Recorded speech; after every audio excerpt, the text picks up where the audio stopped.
Welcome back, Valiant Warriors. We're back with our 14th, that's right, the big 14th episode of Valiant Watch. We got our boy, Mike Eakins, with us, and... Did I butcher that? I just totally butchered that. We just went over and I butchered it anyway. It's fine, keep going, relax. So, we're coming to you now to talk specifically about the one and only Amanda McKee, a.k.a. Livewire. Just last year, she just finished her first solo book. She's been, one of the linchpin characters in Unity, and just from go has just been a huge, huge player in the Valiant universe, whether she's in a team book or solo guest appearance, whatever the case may be. So for those of you watching now, you're about to get a breakdown, a good little 411 educational run on all things Livewire. All right, so first things first. So here's one thing I do want to just tackle real quick.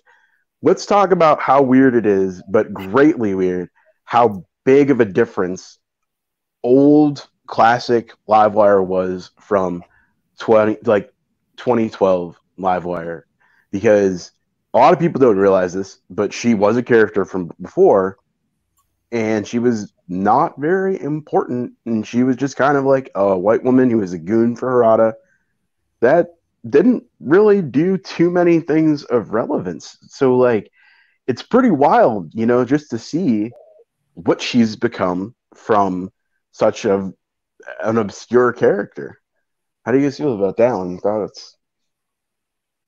Yeah, definitely. I think it's something that I think it's something that Valiant could do often. That is such a rich backlog of history there with Valiant classic stuff, that Livewire to me is an example of what you're able to do with that you can pull a character like this up that's pretty obscure, and in this 2012 reboot find such an important prominence in the Valiant universe.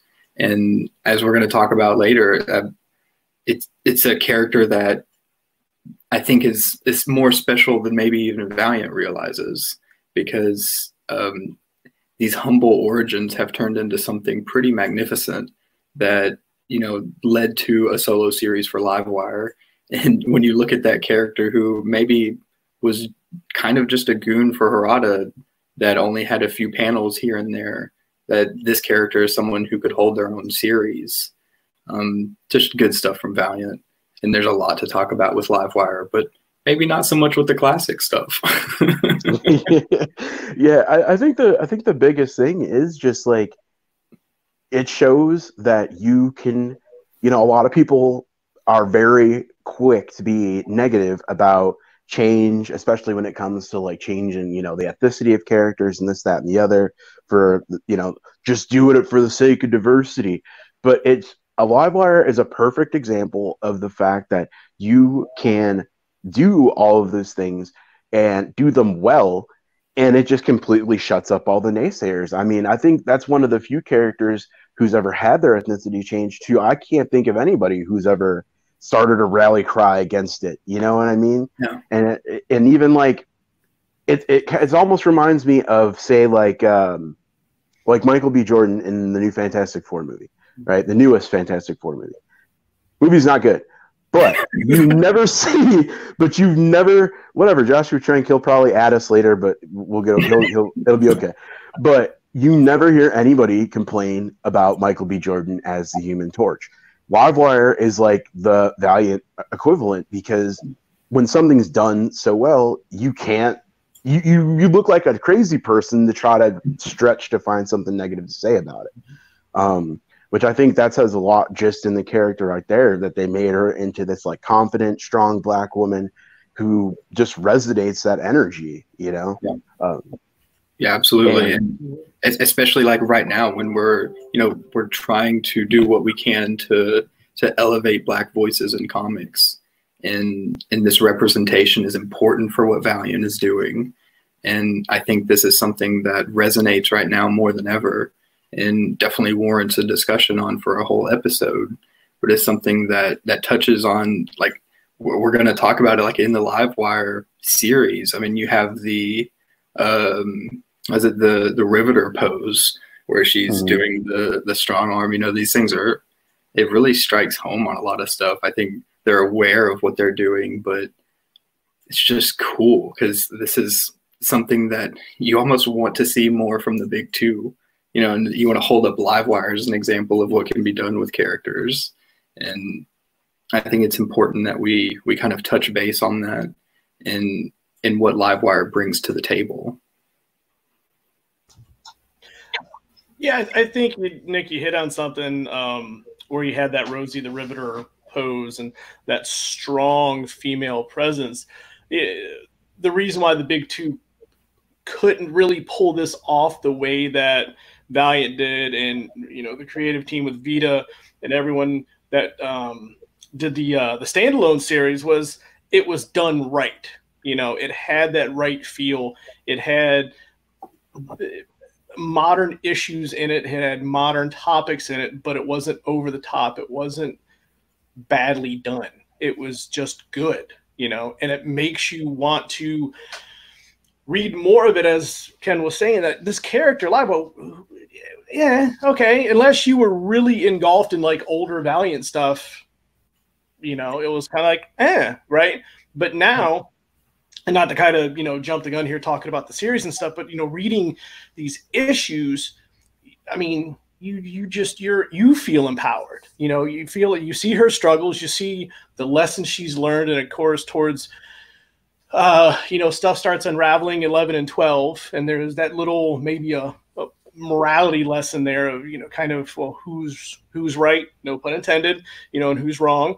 But it's one of those things, and I really do think you hit it right on the nose.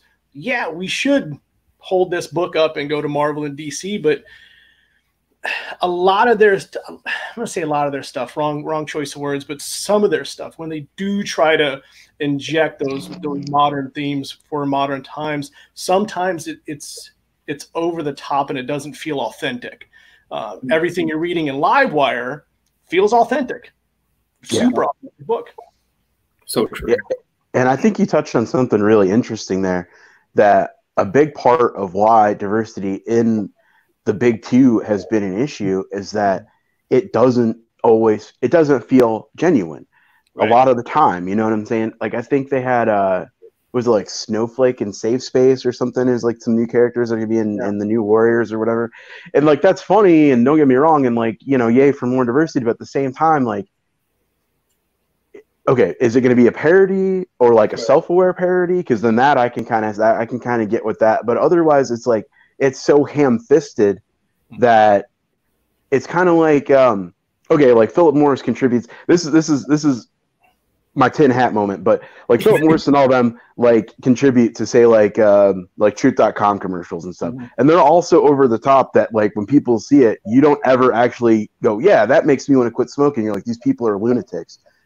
And it's almost kind of the same effect when it goes too far in pushing diversity, but not pushing quality writing. I mean, look at, you know, say like a writer like Priest, man, like when he did Black Panther back in the day, that was as Black Power as it gets. Or even the original Quantum and Woody, you know, when he did that, like everything about it, man, was just super authentic. They had the audacity to like have Woody dropping N-bombs in it, but nobody was mad because it wasn't like he was saying it and, you know, being like, you know, he wasn't like a racist turd or nothing, but it was contextualized in a way that if you were like, you know, say you're like me, you're like a young Black kid reading it, you're like, this is real stuff. Like, this is like somebody just hopped outside of my head and put it in a comic book, but with dope art and all kinds of stuff, you know?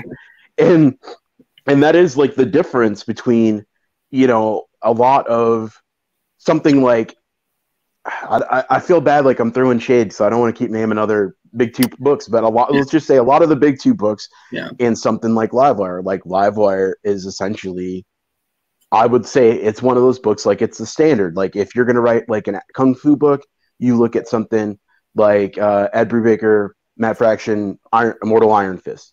When you want to get down on writing, you know, a person of color from a position of they're dealing with struggle, but they're still a powerful person, I mean, Livewire, Vita in the crew, Vita and Tana and Kano and everybody else that worked on this book, like they brought the A game, and there's just it is. It's like it's exactly what you said. It should be lifted up as like this is the playbook right here.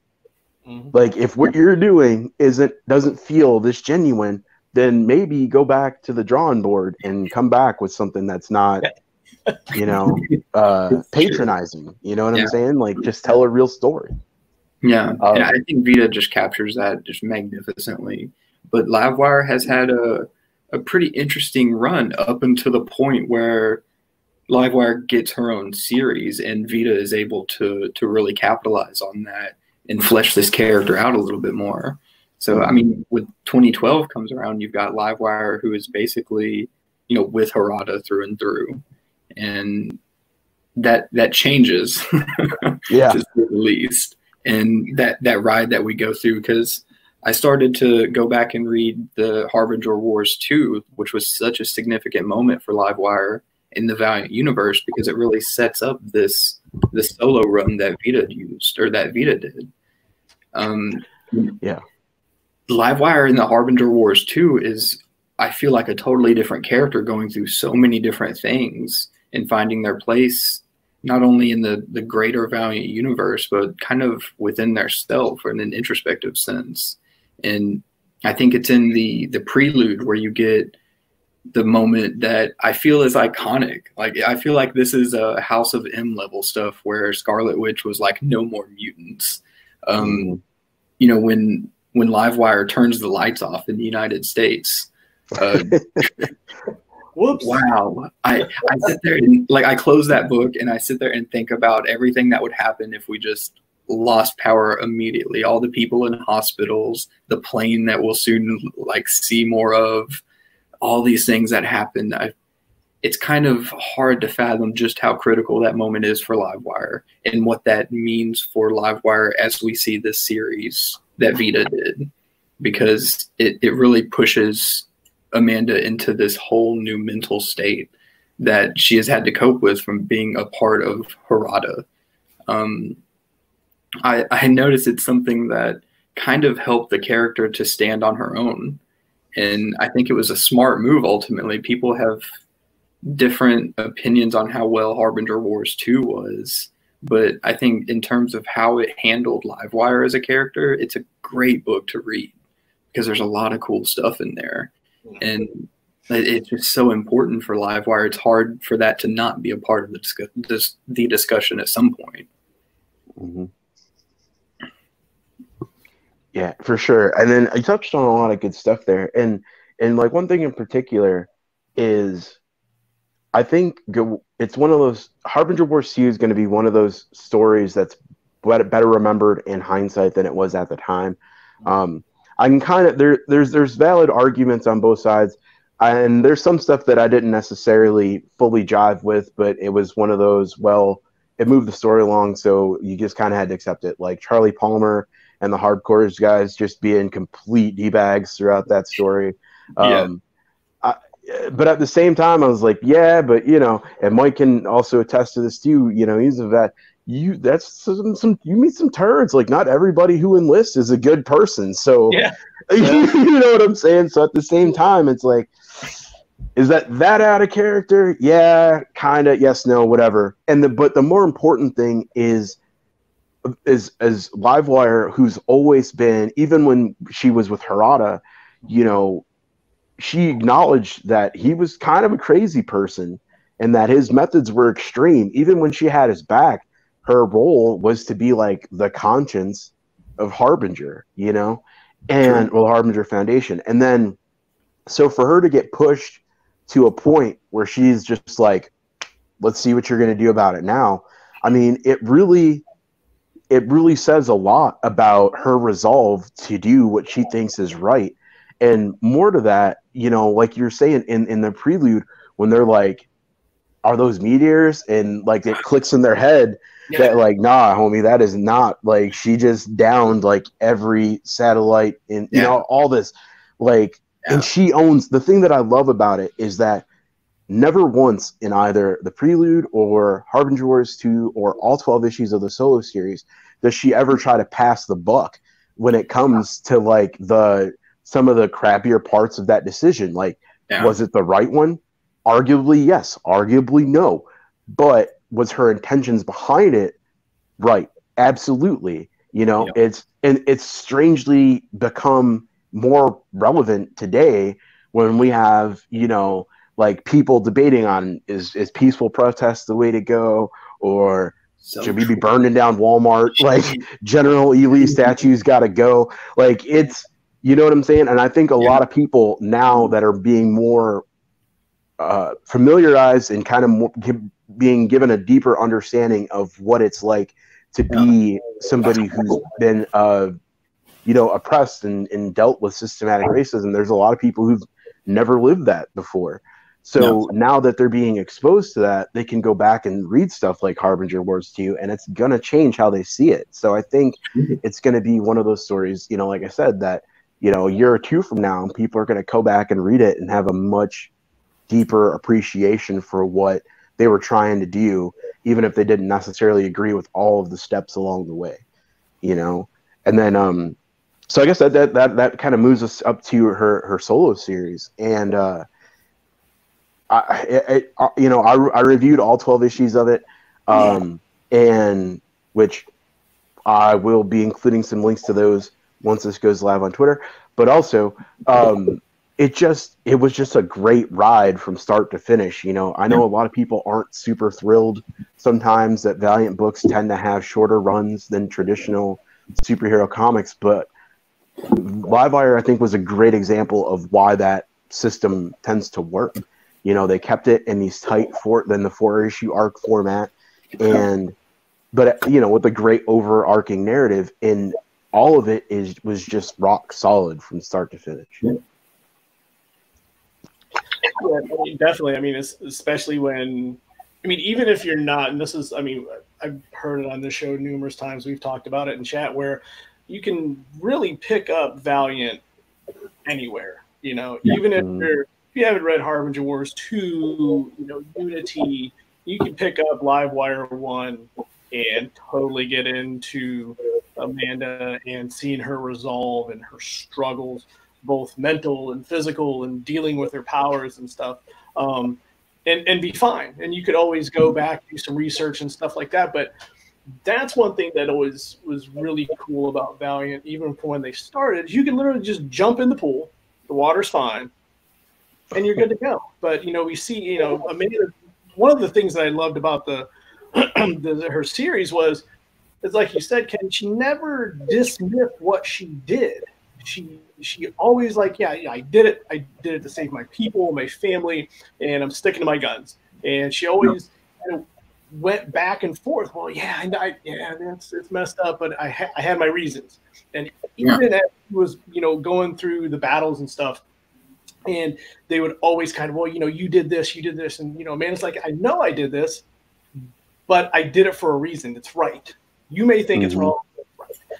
And so then, you know, obviously, you know, like I said earlier, it wraps up. We have that morality, you know, issues come into question, which I thought was really cool. But there is just something about having her powers and having that character as Amanda just be so calm and kind of still down to earth, not be afraid to say, okay, I'm finding myself, I'm finding my spot, but I know what my path is. And it was seeing that strong female lead character, you know, Vita and everybody just did a bang up smoking job. Once again, that's why Valiant, I think, is where they are now, is because they're just constantly turning out good modern stories, but not overdoing it. You know, just the right amount of seasoning. Yeah, definitely. The whole run is just one of the better examples of quality storytelling at Valiant that I think I can point to. I often point to the life and death of Toyo Harada as kind of my chef's kiss moment for Valiant. And I think this one is right up there because it does so many wonderful things with the character and pushes her in such interesting new directions. And it's just great as a fan. And if I can take a moment to plug our magnificent host here has gotten quoted on 2 of the books. This is the pull quote for Comic Watch on, there it is right here on volume 2 of Livewire. And it says, amazing fights, double crosses, social commentary, what's not to love? And so true. And then we've got on volume 3, we've got another quote, Valiant showing some love. There it is right there. Vita Ella continues to impress. And really cool stuff as a fan to see. I'm at the comic shop and I pick it up and turn around. I'm like, oh, there's Comic Watch. Like right off. Just love it. But this is something that's easy to praise. And it's easy, like, if somebody's asking me on a book to jump into, it was awesome when we interviewed Heather Antos, and she says Secret Weapons was her book that got her into Valiant. And I thought, what an awesome example, because Mike's right. You can kind of pick and choose where you want to jump into, and there are all these great opportunities. And Secret Weapons is awesome for Livewire because it's a bit more of a group feel, and it introduces you to the Valiant universe from that angle.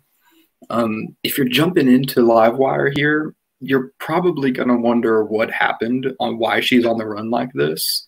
Because, I mean, it's pretty easy to get her power set, right? She's a technopath. She has connections to basically all of the information available. She can tap into satellites at will, manipulate anything electronic, sorry. Her power set is kind of easier to understand now or wrap our heads around. The significance of her being a Black woman with this level of connectivity is, I think, something that still holds potential even after 12 issues of her solo run. It's something that you can tap into a lot. But this run, all you really need to know is that she turned the lights off, and that forced her to be, ostracized from pretty much everything. She's got her family or her kids that it's like Omar, Nikki, Avi, and there's another one, I think, that really kind of helped build up this family around her and help give her some relatability. And it just adds some heart to the series because it can feel like she's on the run a lot and that she's like always fighting, and there's not really a moment of release or reprieve from this. And as you'll see in the volumes 1, 2, and 3, they play out like they are connected, but you can pick up each volume individually and kind of get the full story out of it. But it's something that, she's finding her place right now. And that's something that really they kind of dive into a lot because she's been with Harada for so long. And now she's on her own and figuring out her own identity and what that means with her power set. And I think that there's nuance in it, and it's comprehensive. It's something that it's not just slapped together. There's so many strong moments in it, and it's just impressive. It really is. It's one that, like, I sat down to read the first volume. I've read the series 3 times already, and I read volume 1, and it's right into volume 2 in the same sitting. It's that type of book, Yeah, for sure. And you touched on something that I was really impressed by not just how she's been represented in like Unity and her appearances in Ninjak. Her and Colin are definitely my favorite couple.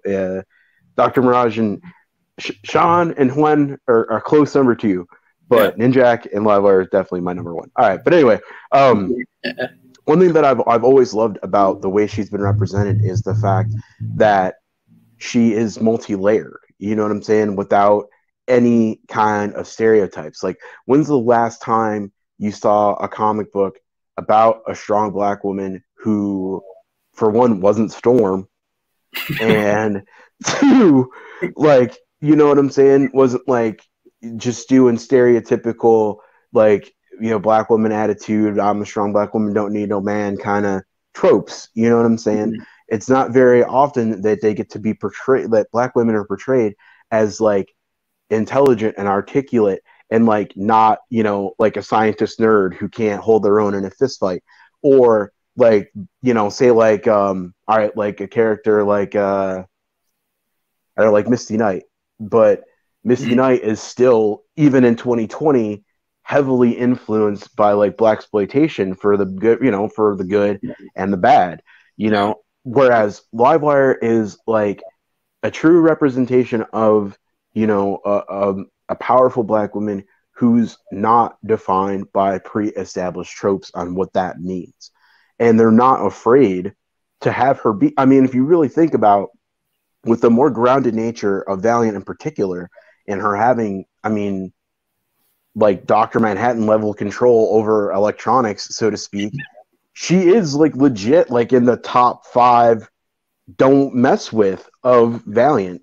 And there's like no apologies for that. And then even like in her solo stories, in volume 2, I think it is, where her and I'm blanking on that woman's name. I just kept calling her Miss Trumbull.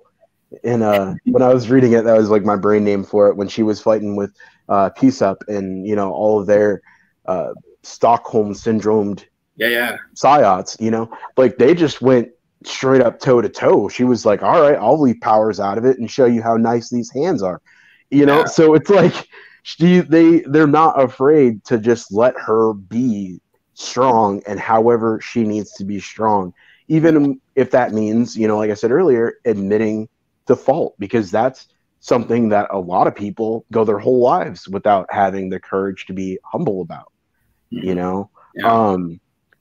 and it's just refreshing. And like I said, like name a series about a strong Black woman that's not either like some either a parody or attempt at modernization of blaxploitation movies, or Storm, or something like that. Like it's always there. It's this little box that leading Black women get stuck in. So to see them take her and just like, nope, we're just gonna just let her do her thing and just let her blossom, and whatever comes from the stories, that's, we're just gonna run with it, And that's something that I think you mentioned it in leading Black women. That's her role, is a leader, and she's a leader through and through. And that's why you see, things like her taking ownership of her decisions and her understanding the impact of those decisions. And then, volumes 1, 2, and 3 are very much her dealing with that fallout, and then how she can still make the world a better place from her terrible position in life at the moment. And, she's still taking up those leadership reins. And that's something that you don't see a lot of in 2012, kind of inching forward. She's under Harada. She's kind of navigating these difficult situations, and she's obviously the leader in the situation. So when she shows up, that things are about to happen and things are going to change. But she was really, I think, handcuffed in a way that, the series, the solo series is able to finally put her in a leadership role. And how they do that is, I think, the journey itself in her finding that leadership. But it's there. And I think that's the fundamental part of the character that I really love about her, is she's a leader through and through. And she's someone who you want on your team, not just, beside you, but probably leading the charge, because she's probably one of the strongest Valiant characters. She's brilliant, and she understands what she can do. And I think that it's the first or second volume, I think, when she gets captured and she's in this interrogation room, and she's all like, cut off from everything in the from anything technology, and she's like, they've got her basically in quarantine, with the air conditioner flips for like a quarter second, and that allows her like the opportunity to disable all of their tech that's stopping her. Like, all you need is a quarter second, and she's done. And I remember thinking, those people put in a lot of money and time to get that quarter second messed up, And that's like, those are those moments, man, that it's just, you're like, more people need to be reading this, Yeah, so true. I just get so excited when I see that. But that's like the whole series. Some of them are better than others. I think, like, we ended with another artist change. So you get artist change on all 3 volumes of this series, and they all bring something different to the table. but the overarching narrative really hits in the third one, and it kind of picks up more off what you saw in volume 2. And I would have liked to see a little bit more consistency in that visual depiction, just because the story was pretty tight. So if you're reading volume 2, you're going to want to read volume 3. And that was really, like, out of the entire thing, if I were to ever have a complaint, it would kind of be that, because I wanted volume 4. Like, even now, to me, there's no law saying you just can't go back and pick up on volume 4, get this creative team rolling, get Vita a set of artists, even if it's not any of the artists that we saw in the first 3 volumes. You know, we could follow up on this and kind of fall back into it. But I don't know if that's something that Valiant would do. That's probably wishful thinking, just because these 3 volumes are so good, and they're onto something, because this isn't the last we're seeing of Livewire taking up a leadership role in the Valiant universe. They've got this, I forgot the name of the organization that they did that was a spin-off of. It was a Unity. Spoiler alert. That Omen kind of makes their way back into it, just as a rebranded organization, you know? But like, I think them touching into that, and, you know, there's this new group and how you're treating these children, and that, you know, she calls her family with these people. It's building that connection to the Valiant universe that is outside of Harada, that she can find a leadership role in. And that's something that, you know, I want to see more of that, because we ended 3 with basically that happening. And then it's like, well, now what does she do with it? You know, like, that's something I really want to see more of. But there's always the future. I mean, I'm excited. There's no way we're done with Livewire yet. Can't be. I mean, I think what we saw here is, like, not only is she a leader and a force to be reckoned with in Valiant, but I mean, you can bring in, you know, the big 2 image. I mean, whatever. And I'm going to put Livewire up against a majority of their heroes and their books and stuff and what they're writing. I mean, she's just so, you know, like Ken said, there's layers, and when you're going into this series, like, there's not, like you said, Nick, there's not one bad part about this whole series, this whole run. Yeah, you can maybe nitpick on some art and stuff like that, but I can't draw stick figures, so guess what? Art is just fine, you know. But I mean, this creative team, I mean, just hit on all cylinders. You know, if they do continue, and we all know, it's like I said, you know, we're going to see more Livewire. You know, hopefully Valiant just goes to Vita and says, pick your team and continue Livewire, so we can have, you know. And the great thing, kids, now listen closely. When they do continue Livewire, it's just going to be Livewire. They're not going to reset anything. It's not going to be, you know, the daughter of Livewire. It's not going to be in some, you know, what you read. No. That was the different universe. That was Valiant 4.2. You're reading Livewire in Valiant 1.8. So this is what we're going with Livewire now. That's the great thing about, you know, Valiant, is that we're going to get more Livewire for sure.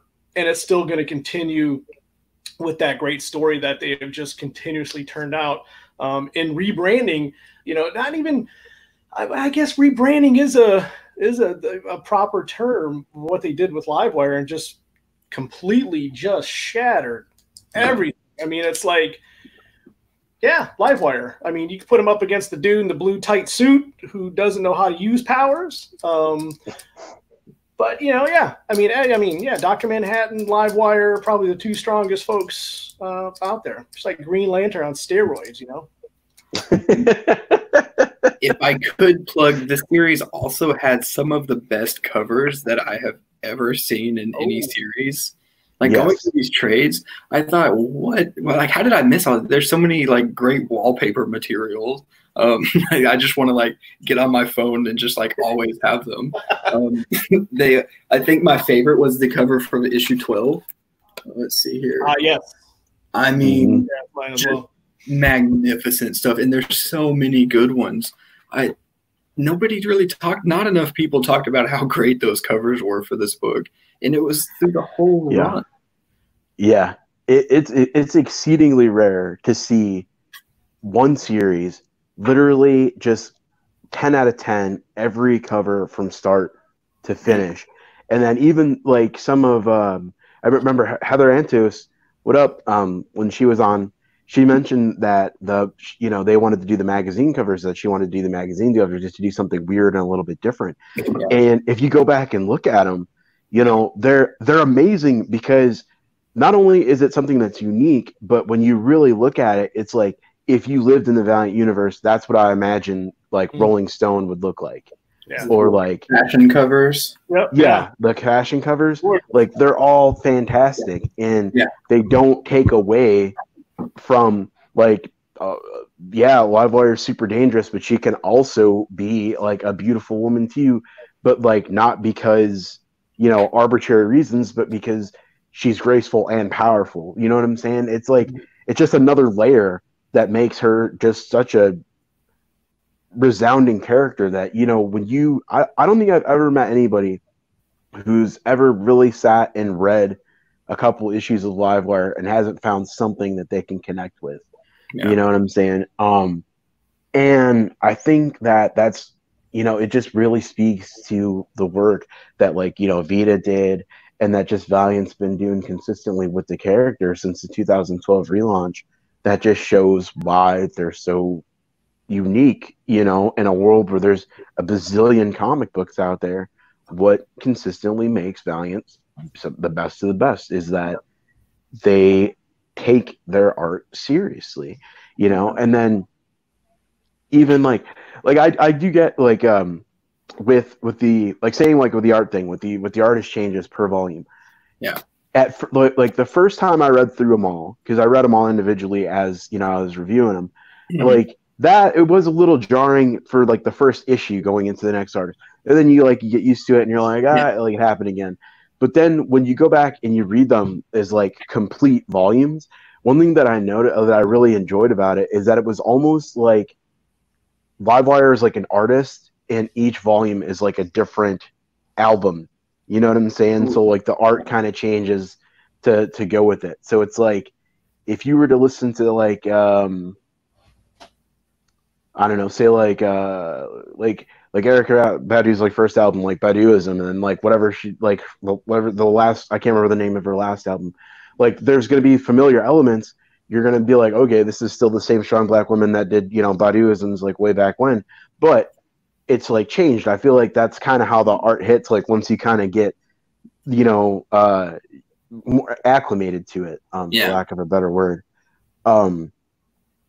But I mean, I don't know, man. If you have not read the series, there's only 3 volumes, which hopefully there will be more, because I can pretty much tell you we will all have it on our pull list.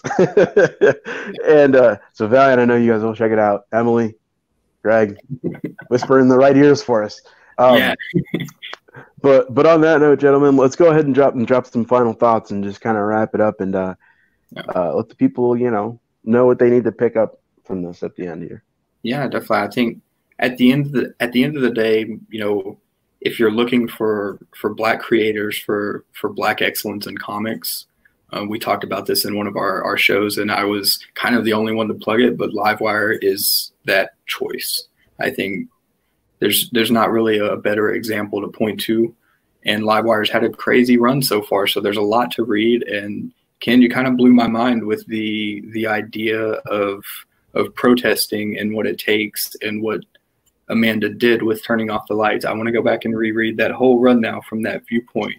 And that's super interesting. She's going to find relevance like this years in the future because it's such quality storytelling.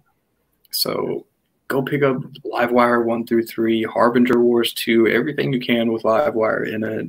Donate to Black Lives Matter, elevate Black voices. Get on board with this because it's some of the best storytelling you'll find in comics. And if that's not reason enough, I don't know what is. Oh, hey, I couldn't see the cue card from the guy in the back room. I'm sorry. That's all right. I'll fire him later. Yeah. No, I think everything Nick said. Plus, I mean, this book was refreshing because you saw a woman of color handle her business, but at the same time, she was still powerful. She was still feminine, and she was still she was normal when she had to be normal, if you will, and she wasn't a superhero, and she had powers and stuff like that. But it was just, I don't know, this book, it could almost be like a movie, almost like a biography or something, because it just had that real life feel to it. I mean, obviously you got the superpowers, but I mean, put that aside, it felt real, it felt natural, and I would probably, right now there's very few books out there in the collected format with these 3 volumes that are going to hold up against it. That's not saying like I'm not going to put up against like Doomsday Clock or some big some big event like that, but normal everyday run book, I'll put it up against anything. And Image, Vault, DC, Marvel, whatever, and Livewire is going to stand toe to toe and probably come out the victor for sure. All right. And yeah, I mean, I think you guys pretty much just nailed it. I know there's a lot of people out there who are looking to expand their horizons, or, people like myself when I was, 10, 11, 12, 13 years old, and wanting, like, Miguel O'Hara till this day is still my favorite Spider-Man, because he was like the first big, like, he's got a tan and he's like not a joke hero. Like Blade wasn't dope until like after the movie. So there's a lot of people who really need, who need this voice. You got like your Miles Morales, and now you have like Livewire, who I think even takes it even a step further, because, and no disrespect to Miles, but it's not like another character being, for lack of a better way to phrase it, catered to a more diverse crowd. This is one who checks all those boxes and isn't confined by them on her own 2 feet without, having to have somebody else's legacy to lean back on. I think that if you're just looking, even if you're like not necessarily into, politics and, as, for lack of a better phrase, social justice type stuff, you will still find tons of things to enjoy in Livewire. The action's there, the characterization's there, the heartfelt moments are there. Everything that composes the kind of stories on why you read comic books will be found in all 3 of those volumes. So do yourself a favor, check them out. Follow us on Twitter. Boom. Ooh, look at them. Look at how pretty those covers are. Yeah, look at it. Look at that. I mean, volume 3, I think, is probably like the cover for me. I mean, that is. Yeah, that is. I need that on a shirt. Yeah. I need that cover on a shirt, and I need it like ASAP. But all right. So don't forget to follow us on Twitter. If you're watching us on YouTube, go ahead and click the subscribe button. Also turn that bell on so you don't miss any notifications. And catch us next time. Until then, be safe and stay valiant.